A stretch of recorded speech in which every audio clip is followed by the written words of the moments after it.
ชุดนี้เป็นชุดไก่พม่ามาปีที่แล้วนะตัวดีๆที่เก็บมาไว้เล่นปีนี้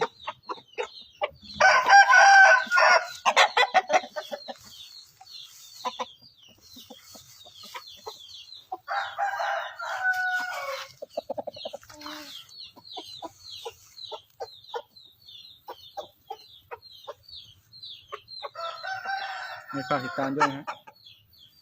ตัวเก่งชุดปีแล้วนะทีนี้ได้บันเทิงไปจริงมีอยู่ประมาณ9ตัว